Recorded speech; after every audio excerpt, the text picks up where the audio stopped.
So I'm gonna do a little crochet chat. Just have a little chat while I work on my granny squares. I'm carrying on with my big granny square blanket.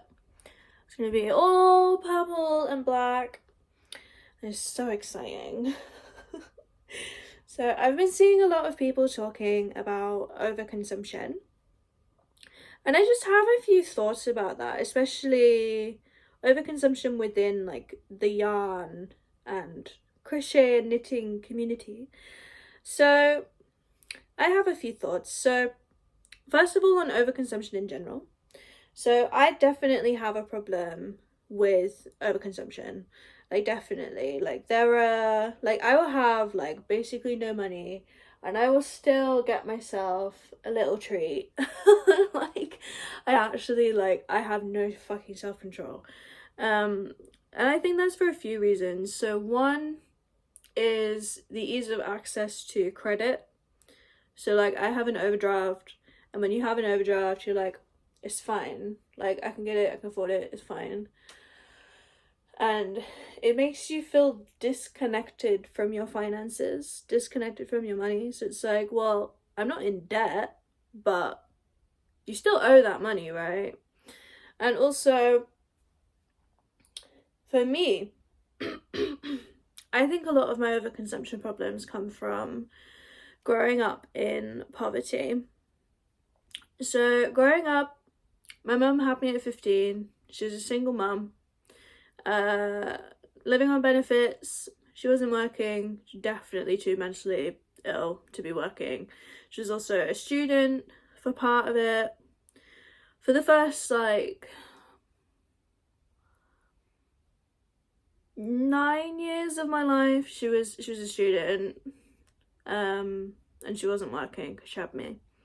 So yeah, dude, we had no money.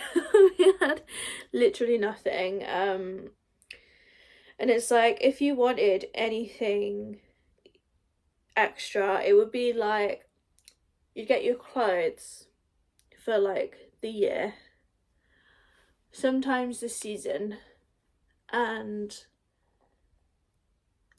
you'd get your meals, no snacks, you'd get your meals, and it was very like bare bones basics, you know, like pasta with tin tomato and like a cheese sandwich for lunch, and like that's it, you know. So I was always hungry, to a point that I literally started like stealing money and stealing food, just to get food. But it's also because of like trauma, and that was my way of coping. But yeah, so growing up, I definitely felt like, you know, you're walking around the shops, you're seeing all these lovely things, you're seeing all this stuff that you want, and you're just constantly being told no. And I know that makes me sound like a brat, and it is me being a brat, and a lot of overconsumption in general is being a brat. It's like, well, I deserve it, so I'm buying it. But I do think that a lot of people who now struggle with overconsumption did grow up a lot of the time very poor, and that's where it comes from for me. So back to overconsumption in the knitting and crochet community. I have differing perspectives. So for me, I actually think that knitting and crochet is kind of not a solution, but kind of a solution to this fast fashion world that we live in at the moment. Because for a crochet project, for a knitting project, you have to dedicate so many hours, so much time, so much attention to get the product that you want. And a lot of the time, it's not even really about the end product, you know, because it's like some of the things that I make out of crochet, I'm like, would I spend, like, if I was to actually sell these items and like price them fairly for the amount of hours that I put into them, would I spend that amount of money for the product? Absolutely not. Absolutely not. But would I spend the amount of money for the yarn that I use to make them? Yeah. So it's like a way of utilizing your time effectively to create something unique and personal that you've poured yourself and your energy into. And especially as someone who's a little bit of a witch, I think it's really important to have things that you've made in your house, whether that be food or clothes or art or anything. It's really important to have things that you have poured your soul into in your house, for me anyway. And they make really nice gifts as well. They're really personal. So yeah, you pour your time, your energy, your love into these things, and for me that's kind of a bit of a protest to this fast fashion world that we live in, where everything is just a dopamine hit, you know? Like, you order something online and a lot of the time, by the time it actually arrives and you actually open the package and like, you're just like, oh, cool. It's ridiculous. It's so ridiculous. It's just all about the dopamine. And like, that is a massive problem. That's a massive problem. And like, I know that it's the same for a lot of people. And it's not like I'm spending like hundreds of pounds every day on these big online hauls, but it's like, if you're not willing to pour the time and the energy into these things, then like, do you really need it? You know? And it's like, oh, well, I want it. And it's like, well, I just feel like knitting and crochet, it kind of makes you think about things differently, because the time it takes you to make a blanket, it's like, okay, you look at some of the other things you own. Every single thing that you own has been created by people. There's people involved in pretty much all aspects of everything that you see in your home, you know? Even if it's just the design and then it gets plugged into a machine. I used to think that was how it worked when I was younger, that like pretty much everything that you buy, they like I used to think that the factories were like, they just like press some buttons and then like, I don't know, put some sand or something in, and then it goes and then out the other side comes a completely finished product that they put on the shelf. And that's how everything was made. And it's not, dude. There's people involved in everything you buy. And the reason why everything is so cheap is because we're all being fucking exploited, right? We're all being exploited at all corners of the food chain.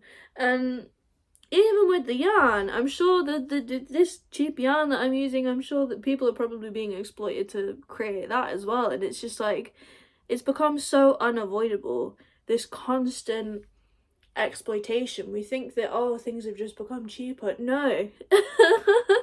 Has anything, can you think of a single item that is cheaper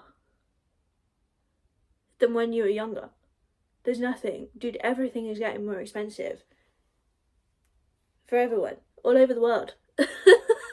You know? Nothing is just magically becoming cheaper. But we all, for some reason, have so much more stuff. You know? And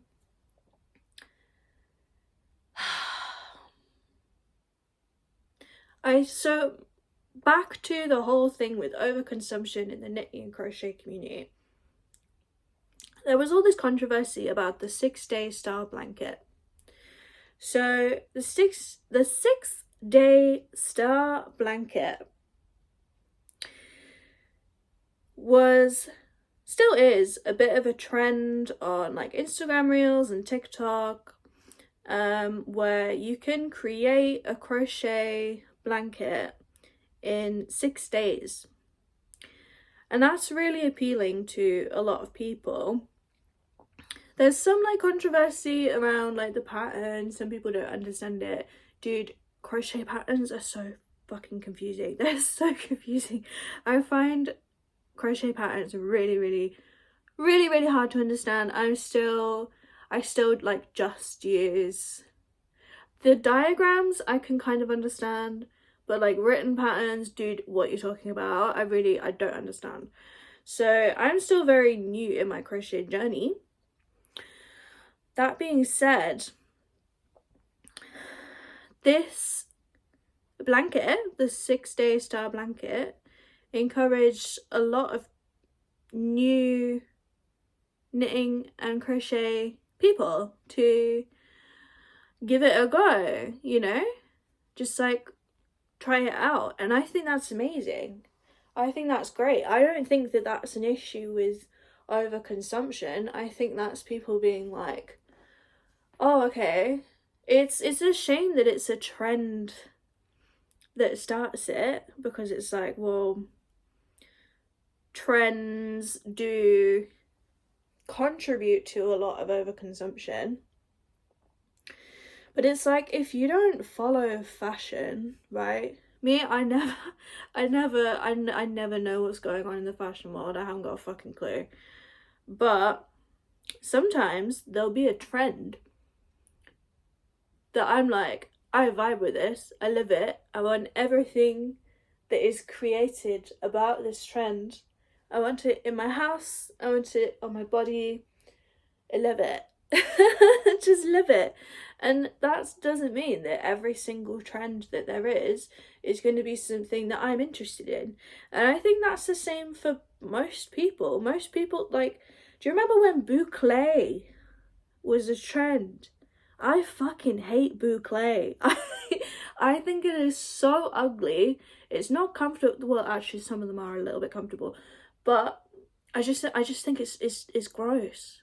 Like, and it was this massive trend, and like everything like in the home decor world was all like boucle, and then that trend lived and died, and then people are like, oh, I've got all this boucle stuff, and like I don't even like it anymore, and it's not trendy. And I'm like, well, don't buy things just because they're a trend. And I feel like with the 6-day star blanket, to dedicate 6 days of your life to crochet a blanket just for the trend, most people aren't really going to do that, right? Like, you're only going to do that if you actually have an interest in crochet. In my humble opinion, if you are interested in generating products out of fucking string, like, this is just meters and meters and meters of fancy string, essentially, and then you can create something really beautiful. And I don't think that we should be mad at people for jumping on the trend and starting to crochet because they've seen this 6-day star blanket, right? I really don't. People doing £2,000 yarn hauls, it's a bit excessive. It does, to me personally, kind of go against the whole ethos of crochet. Like, the whole point of crochet is that you really value everything, right? That being said, I'm broke as shit at the moment, and Ali had a sale on of yarn where they had like 100-gram balls of yarn for £1.29. And I bought like 7 balls of yarn. And I know that that doesn't seem crazy, but some people would say, oh, that's excessive. But do you know how many hours of entertainment you get just from 1 ball of yarn? Like, you get so many hours of entertainment from a ball of yarn because it takes hours and hours. It's the same with games. Like, so many women shit on men for playing games and like spending too much money on games. And it's like, do you know how many hours of entertainment you can get just from one game? How is that a waste of money? Like, if something is a hobby, and that's what it is, any yarn you buy, it's for your hobby. It's something that you're spending hours of your time, hours of your life learning and perfecting and creating, you know? How is that a waste of money? Unless you're gonna literally throw it all in the bin when the trend is over. And I don't really see that happening. Some people, they do pick up a hobby, realise it's not for them, and move on. And that's just part of the nature of hobbies. Like, I've had some hobbies that I try to get into, and a lot of this time it's just a matter of I don't have the skills for it. If I don't have the skills for something, then I can't pursue it, you know? And sometimes something's just not really for you. Like reading, for me. Dude, I am not a reader. I am not a book person. I think I'm slightly, I don't want to diagnose myself, but I am, like, my brain is quite hyperactive. And I've never been able to finish a book. In my entire life, I've only ever finished 1 book. And that was Rebecca by Daphne du Maurier that I read in school. And I really liked it. I don't know why. That's the only time I've ever been able to finish a book from start to finish. I just don't have the concentration. I can't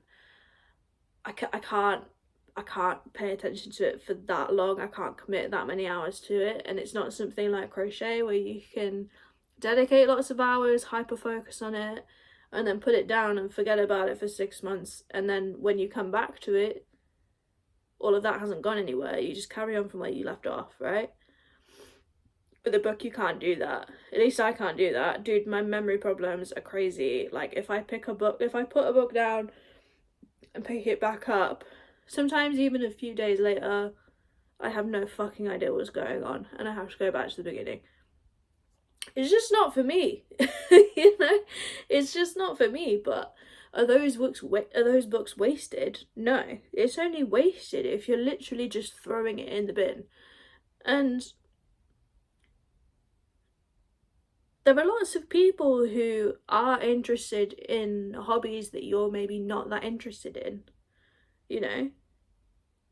Like, if I can list those books on Facebook Marketplace, I can give them to my friends who do read. I have a lot of friends who are really avid book readers.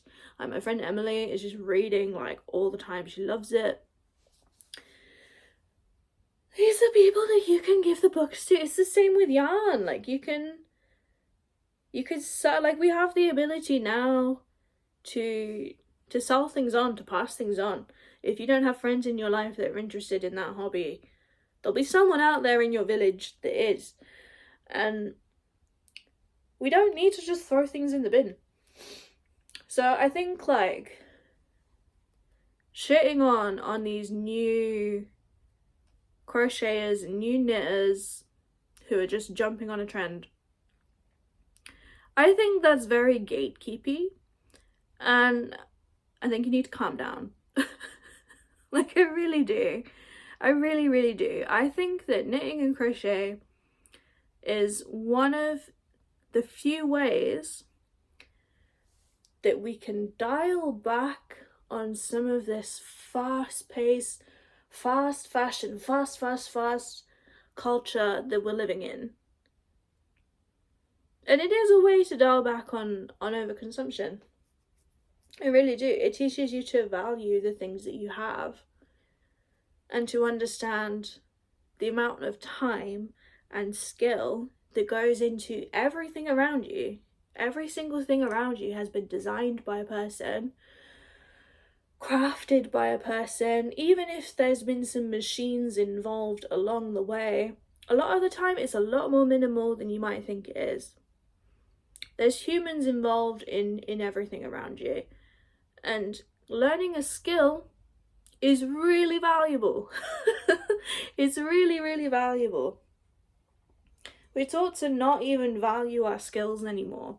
And I hate that. I think that's a massive problem.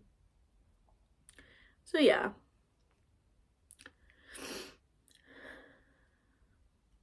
I think also like gatekeeping about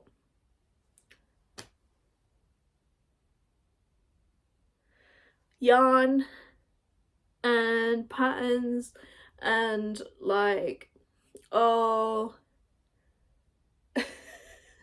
you're not a proper crocheter because you only use acrylic yarn. Dude, do you not see the power, the potential in someone learning to crochet? Do you not see the power that that can have in this fast-paced world that we're living in?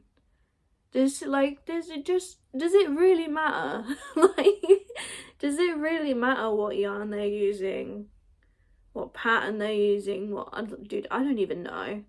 Like, people get mad about so much stuff, and it's just like, dude. So yeah, I just wanted to talk about overconsumption in this fast-paced world that we're living in, particularly in the context of crochet and knitting. Yeah, so I've been babbling for too long. Mwah.